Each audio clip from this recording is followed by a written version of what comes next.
Bonjour, nous allons débuter. Désolée de ce petit contretemps technologique. Alors, beaucoup de monde aujourd'hui en ligne pour cette conférence de presse de dernière minute concernant les nouveaux cas, les données épidémiologiques pour la région. Nous sommes le 25 septembre, conférence de presse du Centre intégré de santé et services sociaux de l'Abitibi-Témiscamingue. Aujourd'hui, nous allons avoir notre PDG, Mme Caroline Roy, ainsi que directrice de santé publique, Mme Lise Landry, ainsi que Dr. Omobola Sobanjo pour répondre à vos questions et vous donner les grandes lignes de la situation. Je vous demande à tous, évidemment, parce que c'est une conférence de presse, je vous demande à tous de vous mettre en mode silencieux, de ne pas intervenir pendant les allocutions des porte-paroles. Il va y avoir une période de questions par la suite, mais c'est vraiment réservé strictement aux journalistes. Alors, les journalistes pourront poser des questions. Alors, sans plus tarder, Madame Roy, c'est à vous. Juste avant de commencer, Karine, si c'est possible de fermer le son des gens qui sont pas fermés, je pense que vous le pouvez comme gestionnaire, parce que sinon, nous, l'image change quand il y a un bruit, puis c'est pas évident pour après ça prendre la captation. Oui, j'essaie, mais ça marche pas.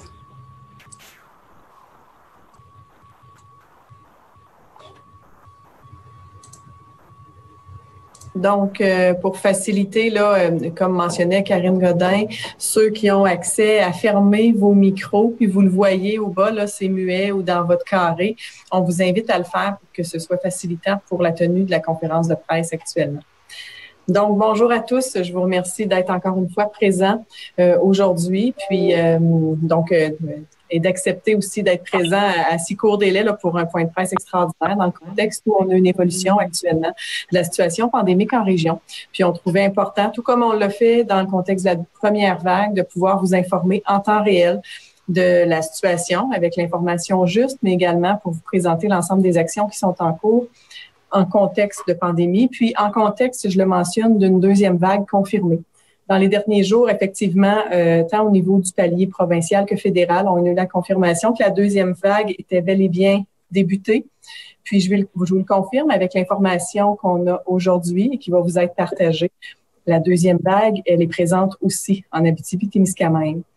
Je me permets encore un message avant de laisser la parole à Dr. Lise Landry et Dr. Sobanjo pour vous dire que donc maintenant, l'application rigoureuse des mesures prend tout son sens dans le contexte de la deuxième vague.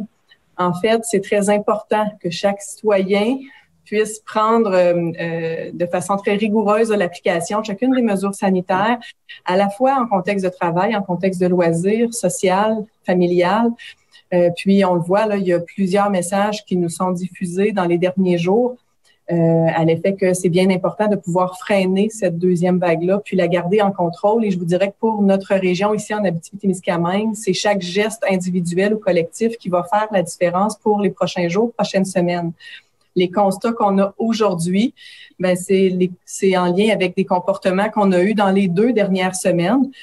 Donc, c'est bien important là, de dès aujourd'hui appliquer de façon encore plus rigoureuse, si c'est possible, chacune de ces mesures-là à travers votre vie quotidienne.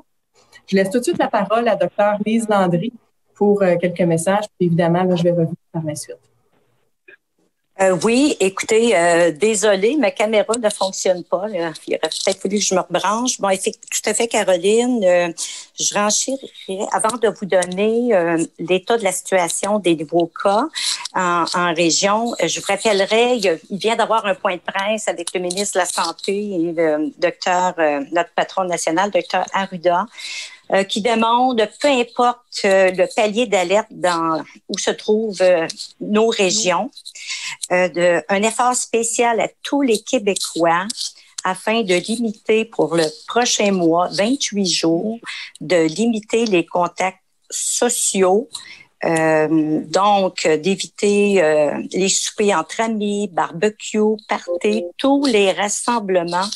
Tout ça dans le but de protéger notre population, les travailleurs de la santé, les écoles, les enseignants, etc. Est-ce que vous m'entendez bien? On vous entend bien, mais il y a encore des gens qui sont pas sur silencieux, puis l'image change à tout bout de champ.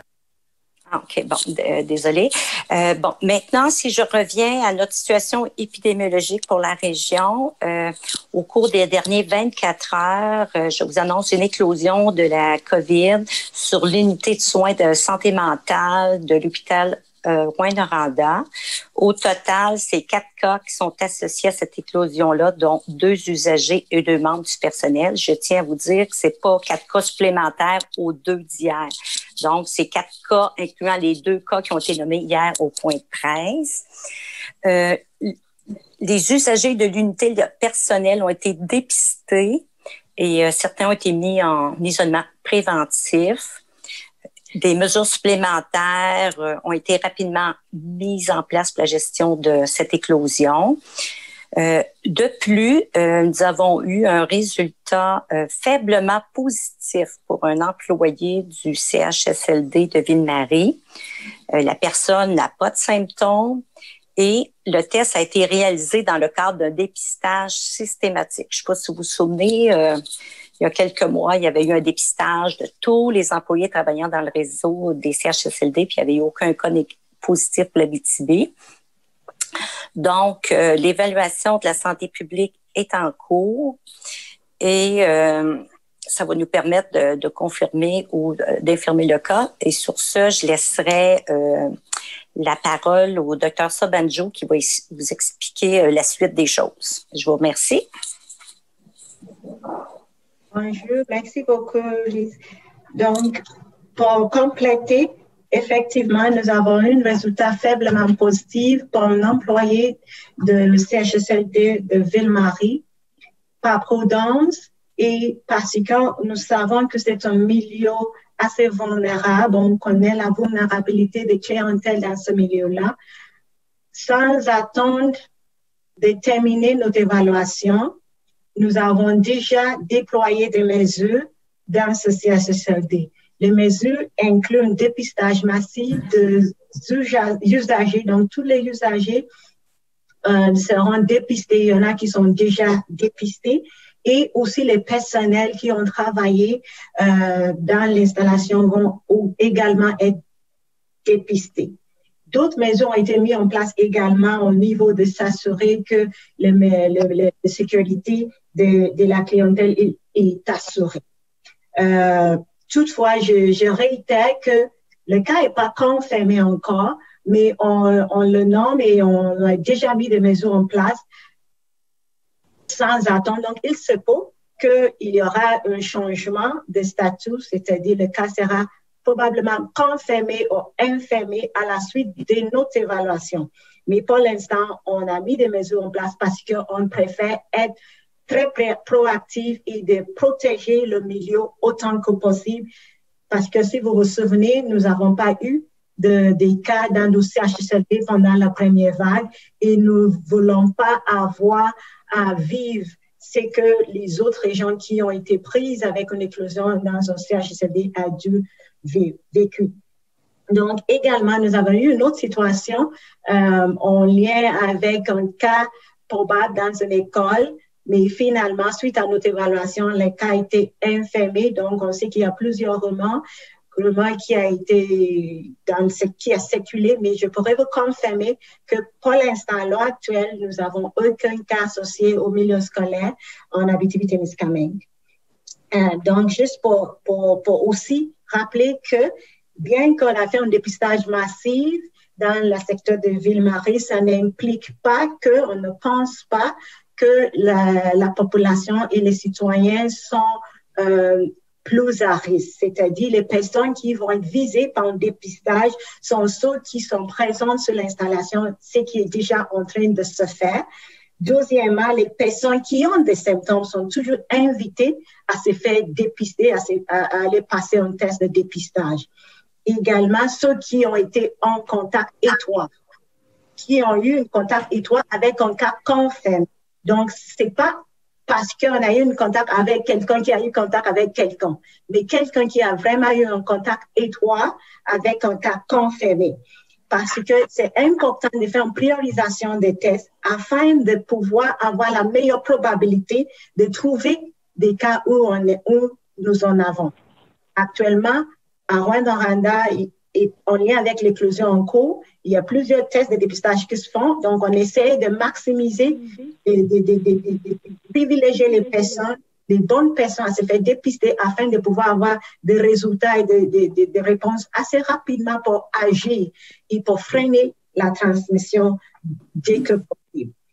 Donc, c'est un rappel à la population que oui, la santé publique est en train de faire des évaluations dans ces 2 territoires et on va communiquer avec les personnes qui sont identifiées comme des contacts étroits pour les inviter à se faire dépister dès que tout est confirmé. Donc, juste pour confirmer que oui, nous avons actuellement 5 cas actifs en région et 4 de ces cas sont dans la MRC de Rouyn-Noranda et le dernier qui est à confirmer est dans la MRC de Ville-Marie. Merci beaucoup.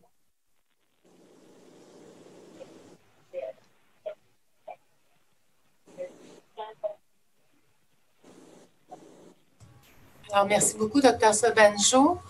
Je crois que Mme Roy voulait revenir faire quelques annonces avant la période de questions.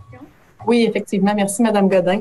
En fait, en lien avec la situation qui vous a été présentée, puis qui nécessite là, par prudence de prendre action, même concernant finalement le cas faiblement positif au CHSLD de Ville-Marie. Je vous confirme que les visites sont actuellement interdites pour les visiteurs au CHSLD de Ville-Marie. Donc, évidemment, ça ne concerne pas les proches aidants ou personnes significatives qui contribuent aux soins et services de nos résidents. Ni non plus là, en situation de visite humanitaire là, pour les résidents, mais réellement, les visiteurs sont interdits pour le CHSLD de Ville-Marie, puis cette position-là sera révisée le cas échéant là, dès qu'on aura le nouveau résultat pour la personne qui est faiblement positive, qui concerne la situation du CHSLD de Ville-Marie. Concernant maintenant l'offre de dépistage, parce qu'on l'a vu dans les dernières semaines, on veut s'ajuster toujours à la demande. Puis à partir du moment où une situation pandémique évolue ou qu'on entend qu'il y a un nombre de cas en région, ben ça suscite généralement là, une demande accrue au niveau du dépistage. Donc, je vous confirme de nouveau qu'il y a des cliniques avec rendez-vous à partir du moment où les gens sont symptomatiques et qu'ils contactent le 1877 ou le numéro 811, ont accès à une analyse clinique là, faite par une infirmière, puis à des rendez-vous de dépistage. On a également des cliniques sans rendez-vous partout sur le territoire qu'on va bonifier encore une fois, là, puis je vais vous donner le détail présentement, où là, les gens avec ou sans symptômes peuvent également se présenter. Donc, on va bonifier l'offre de services sans rendez-vous pour pouvoir en offrir également à Ville-Marie en fin de semaine de 8h à 14h ce samedi et de 8h à 16h dimanche. Donc, clinique sans rendez-vous offerte à la population. Également, on a nos heures de clinique sans rendez-vous là, qui étaient déjà disponibles pour le secteur d'Amos et de Val-d'Or aussi en fin de semaine. Et on ajoute des cliniques sans rendez-vous de 8h à 10h à Rouyn-Noranda. À partir de la semaine prochaine, on va régulariser chacune des heures en clinique sans rendez-vous pour chacun des territoires, la fin de semaine accessible également. L'information que je viens de vous donner va se retrouver sur notre site Internet là, dans les prochaines minutes suite au point de presse actuel.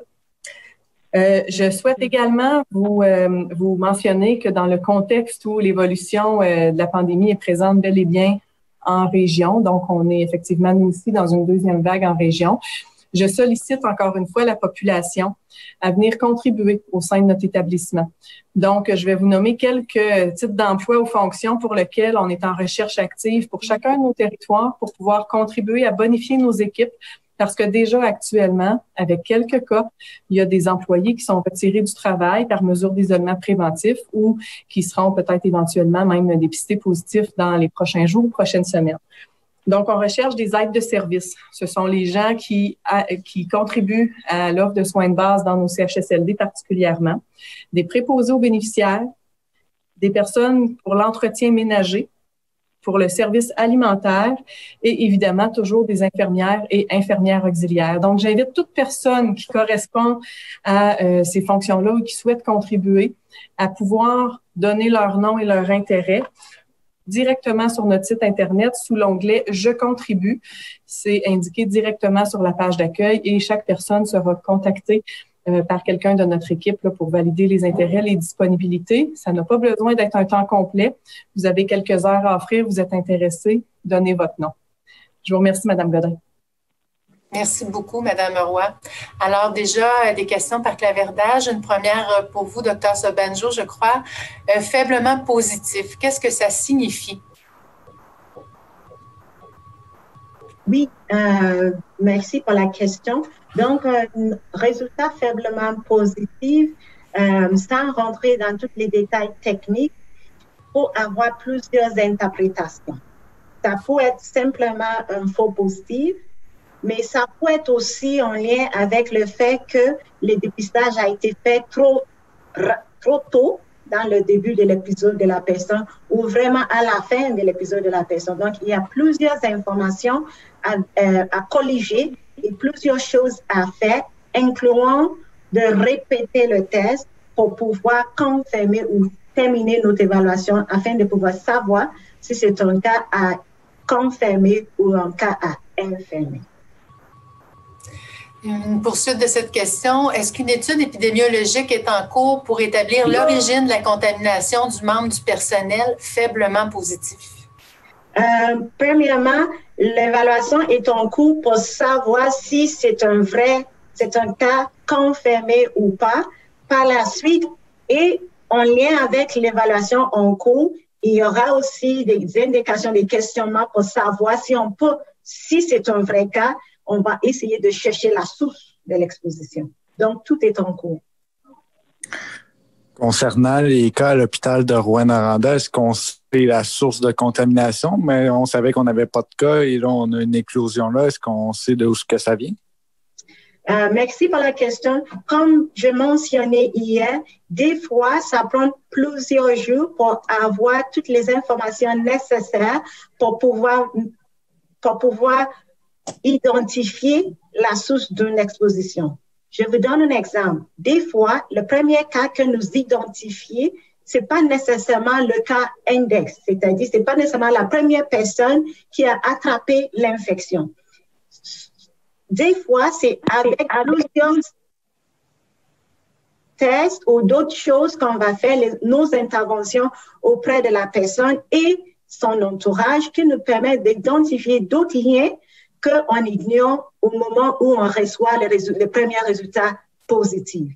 Donc, on est en train de poursuivre, donc on suit la situation, on surveille et on a plusieurs personnes qui sont en suivi, donc on a une surveillance, on monitore donc la situation et on suit la situation et on continue à poser des questions, on continue à faire des recherches. C'est d'ailleurs comme ça qu'on a trouvé d'autres cas associés. Donc, ça se poursuit. On devrait avoir plus d'informations au cours des prochains jours. Il se peut qu'on arrive à l'identifier. Il se peut également qu'on n'arrive pas à l'identifier. Mais ce qui est important, c'est qu'on arrive à contrôler la transmission, que on n'a pas plus de cas que d'autres qui sont déjà exposés. C'est ça notre objectif principal. J'aurais une question. Oh, vas-y. Est-ce que les autres membres du personnel, ont été placés en isolement préventif, sachant que c'est un milieu de santé et qu'ils ont peut-être été en contact avec soit ces patients ou ces membres du personnel-là? Est-ce qu'il y a d'autres personnels qui ont été placés en isolement? Donc, comme je vous ai mentionné, on a fait une évaluation. Donc, on fait une évaluation selon l'exposition, selon le type d'exposition, donc suite à ça et selon les mesures qui sont en place. Il faut se rappeler que la bonne chose, c'est que souvent, en général, nos travailleurs de la santé, il y a des mesures qui sont en place, des mesures de protection, des mesures de prévention qui sont en place dans un milieu de travail, qui fait en sorte qu'ils sont protégés lorsqu'ils utilisent, lorsque ces mesures sont respectées. Donc, le fait qu'on a une transmission ou on a un employé positif ne dit pas nécessairement que l'exposition a eu lieu au travail. Encore une fois, tout est aléatoire. Je ne peux pas vous dire que c'est là où ils ont eu ça ou pas, mais ce que je sais que pour l'instant, c'est que les 4 ont eu un point commun qui est une unité de notre hôpital. toutes les autres informations viennent tranquillement. Oui, je rebondirais peut-être là-dessus, Dr Sobanjo, puis peut-être que c'est plutôt Mme Roy qui pourra répondre ou Dr Landry, enfin, peu importe, vous verrez bien. Bon, vous dites qu'on ne sait pas si c'est dû au travail, mais reste que 4 cas au même endroit, on s'entend que c'est fort probable qu'il y ait des liens entre tout ça. Est-ce qu'on peut penser que les mesures de protection n'ont pas été adéquatement utilisées à ce moment-là? Oui, c'est sûr que je vais laisser Mme Roy compléter si elle veut. Mais premièrement, oui, effectivement, les mesures de PCI, les mesures de prévention, ça fonctionne. Mais souvent, il se peut à un moment donné qu'on peut avoir un bris pour toutes sortes de raisons. D'ailleurs, c'est pour ça qu'on a fait un bon rappel aujourd'hui, parce qu'on a constaté, pas juste en lien avec la situation qu'on est en train de gérer, mais nous avons reçu plusieurs signalements d'autres endroits des personnes qui commencent à être moins rigoureux dans leur respect de mesures. On parle aussi au sein de la communauté parce que les gens ont pensé que oui, on est dans une région verte, on n'a pas eu des cas, il n'y a pas des cas de transmission en Abitibi, donc les gens étaient moins vigilants. Donc, il se peut que oui, effectivement, il y a eu une brique dans l'utilisation des équipements ou dans la façon de le porter et de l'enlever. Mais tout ça, on le regarde, là, mais dès qu'on a reçu notre cas, on a commencé à vérifier et à renforcer les mesures en place pour s'assurer qu'il n'y aura plus de transmission dans ce contexte-là.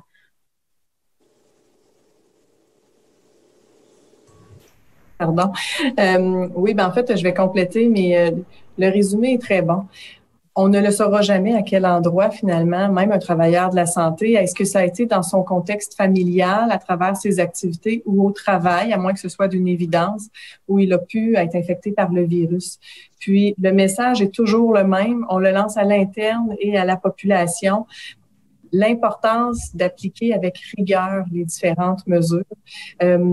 Parce qu'en fait, comme Dr Sobanjo l'a dit, à partir du moment où on est en zone verte, puis que les gens ont la perception là, que le virus est un peu loin de nous et n'est pas présent en région, ben ça entraîne effectivement, puis vous l'avez sûrement constaté, là, des situations où les gens ne respectent pas strictement les mesures, que ce soit par des rassemblements, par des règles de distanciation non respectées, par le port du masque lorsque ça s'applique. Mais évidemment, là, ce qu'on constate, puis je l'ai mentionné, c'est en lien avec nos propres comportements d'il y a 2 semaines ou un peu moins. Et c'est pour ça, si on ne l'a pas appliqué rigoureusement jusqu'à présent, je pense que le message est clair. Je pense qu'on le voit par les constats d'aujourd'hui. La deuxième vague, elle est aussi en Abitibi-Témiscamingue. Et là, c'est à nous de faire en sorte qu'on arrête la propagation, qu'on arrête la transmission du virus et qu'on reste dans une zone contrôlée actuellement.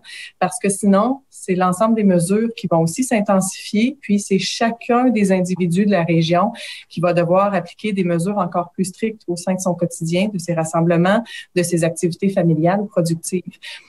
Puis, on le sait, et je l'ai déjà dit en contexte de deuxième vague, ce virus-là, il est très contagieux et c'est une question de vie ou de mort. Il n'y a pas de traitement actuellement, il n'y a pas de vaccin et il y a un taux de mortalité qui est assez élevé auprès de la population très vulnérable.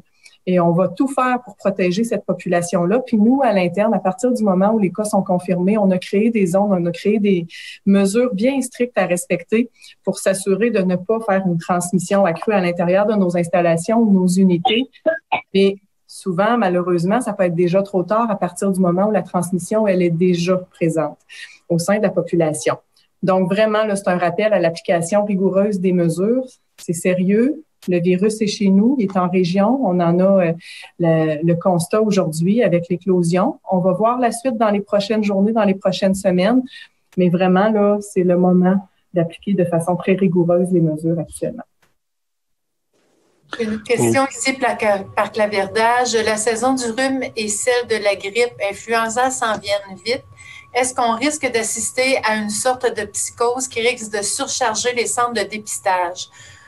Devrait-on axer davantage sur la consultation de la grille en ligne d'auto-évaluation des symptômes?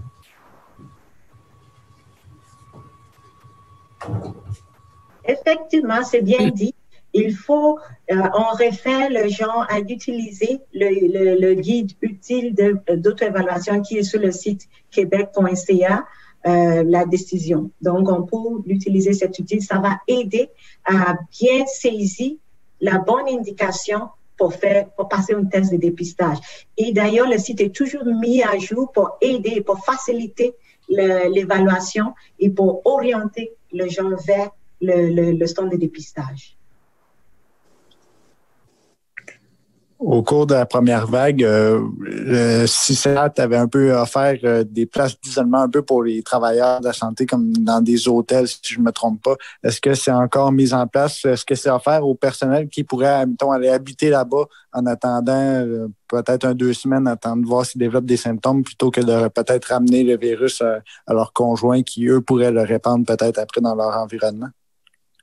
Oui, effectivement, les mêmes modalités vont être disponibles. Puis déjà, avec la situation qui vous est présentée aujourd'hui, les ententes là, vont être mises en vigueur pour certaines qui avaient été cessées ou suspendues temporairement, parce qu'il y a 2 situations qui peuvent se présenter. Effectivement, soit même des usagers, là, des personnes de la population ou de nos employés qui doivent être isolés, puis pour lesquels l'isolement à la maison n'est pas possible parce qu'ils sont en contact là, à proximité avec des gens vulnérables et qui souhaitent être isolés complètement pour protéger leur famille. Ce sera une possibilité. Puis l'autre possibilité, c'est les gens qui sont infectés, mais qui veulent également protéger leur famille, puis pour lesquels l'isolement à domicile est pas possible. Donc, ce sera aussi une offre qui va être faite. Donc, les mêmes modalités qui étaient en vigueur lors de la première vague vont l'être également dans la deuxième vague. Puis, on se souvient là, que notre hébergement chaud qu'on appelait, donc là où il y a des gens qui sont infectés COVID, va se centraliser, pas à ce moment-là dans chacun des territoires de MRC, mais à Rouyn-Noranda et possiblement à Val-d'Or si c'est requis. Quelles sont les mesures qui sont mises en place à l'hôpital pour éviter que la transmission se fasse entre les étages? Je vais répéter un message que vous avez entendu maintes et maintes fois là, par le ministre de la Santé récemment, interdiction de mobilité du personnel. C'est une mesure qu'on a appliquée, nous, en région, bien avant la directive qui est venue en juin, je crois, dernier, là, dans le contexte de la première vague, où on a lancé à l'interne de notre organisation une interdiction de mobilité de personnel entre les différentes zones. Donc, à ce moment-là, ça a été très strict là, au niveau à la fois des préposés aux bénéficiaires, infirmières auxiliaires, le personnel de soins finalement qui a des contacts de très grande proximité avec les usagers ou les résidents. Évidemment, on a quelques catégories de personnel qu'on a soit en petit nombre ou soit qui doit circuler là, entre les différents milieux, mais sans, par contre, traverser d'une zone chaude à une zone froide. Et là, je fais appel, par exemple, aux médecins, aux physiothérapeutes, aux nutritionnistes qui ont à circuler parfois entre les unités. Mais ce qui est strict, c'est par exemple, entre un hôpital et un CHSLD, il n'y a pas de mouvement de personnel. Entre une zone chaude et une zone froide, il n'y a pas de mouvement de personnel. Donc, c'est également ce qui est appliqué actuellement au centre hospitalier de Rouyn-Noranda. L'équipe qui est dédiée aux usagers qui sont infectés de la COVID, là, puis qui sont hospitalisés actuellement, elle est réellement dédiée à ces usagers-là et il n'y a pas de circulation qui se fait. Donc, c'est réellement ce qui est appliqué. Puis, c'est appliqué même sur une base préventive. Donc, pour chacune de nos installations, chacun de nos territoires d'MRC actuellement, on applique les mêmes directives. J'ai une question par clavardage pour la santé publique. Certains organisateurs d'événements, spectacles, remises de prix protocolaires, etc., ne savent plus sur quel pied danser malgré les mesures sanitaires. Doivent-ils interpréter la demande du ministre d'éviter tout rassemblement comme une demande d'annuler ce qui est prévu?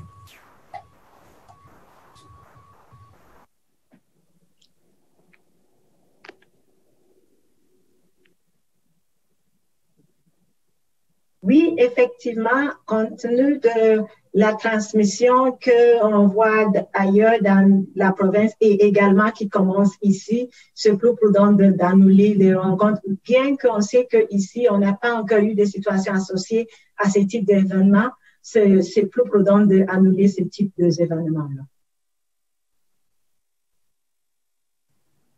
J'ai levé la main, c'est difficile un peu d'accéder, là.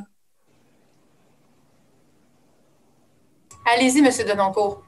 OK. Puis je veux surtout pas être impertinent, puis je comprends là, toutes les choses, puis je ne vais pas te prendre trop de temps.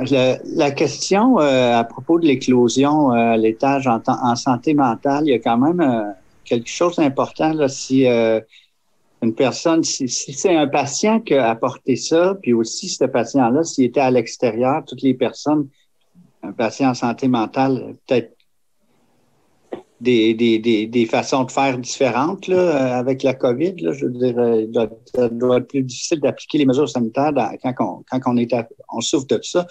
Donc, qu'est-ce que je veux dire, là, c'est l'enquête épidémiologique là, que vous menez.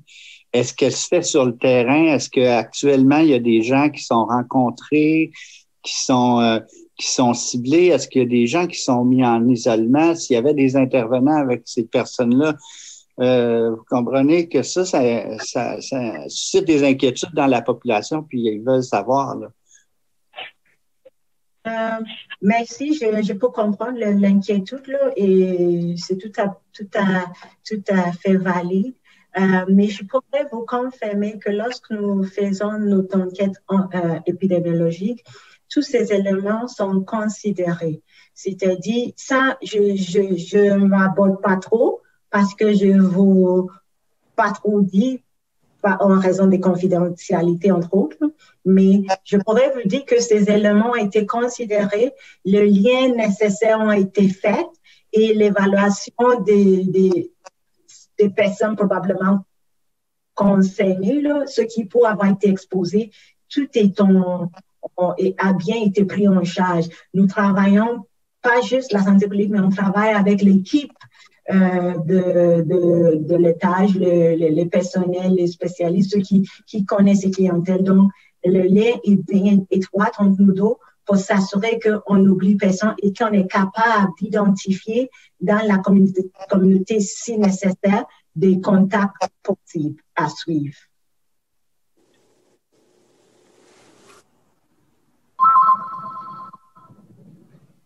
Avons-nous une autre question? Il n'y a rien du côté du clavardage.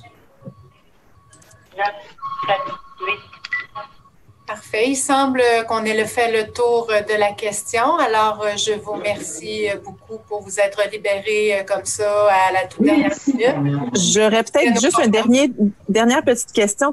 Mais c'est pas vraiment une question, c'est à savoir en fin de semaine, est-ce qu'il va y avoir des mises à jour? Parce que là, voyant la situation, c'est sûr que ce serait peut-être intéressant. Est-ce que vous... oui, je disais... Oui, c'est ça, des mises à jour la fin de semaine. Des mises à jour médiatiques, donc avec... Mais ou ne serait-ce que sur votre site web, parce que là, on voit que le site du gouvernement, il suit pas, là. En fait, le site du gouvernement suit toujours l'information, mais vous le savez, toujours avec les données de la veille. Donc, le site du gouvernement va être ajusté pour avoir une mise à jour des données, effectivement, qu'on vous transmet aujourd'hui, demain, puis si ça évolue effectivement le lendemain. Par contre, on trouvait ça très important, compte tenu de la situation, compte tenu qu'il faut prendre action maintenant, et que nous, on prend action maintenant, et que ça suscite plusieurs questionnements aussi au sein de la population et des équipes de pouvoir vous en informer. Effectivement, on n'a pas procédé ainsi là depuis le début de la première vague. Le compte tenu en plus qu'on initiait de fin de semaine, puis qu'on sait là des fois ça contribue à accentuer les rassemblements entre nous, les visites directement soit aux usagers ou aux résidents dans nos installations. On trouvait ça important de le faire maintenant. Mais vous allez voir là, les données qu'on vous transmet aujourd'hui vont apparaître au niveau des cas confirmés demain. Puis ça va être la même chose dimanche là, si la situation peut. Donc, à moins d'une information qu'on doit vous communiquer ou communiquer à la population quant à une action qui sera posée ou qui est apposée, on ne fera pas là, de mise à jour médiatique ou d'information directement en fin de semaine.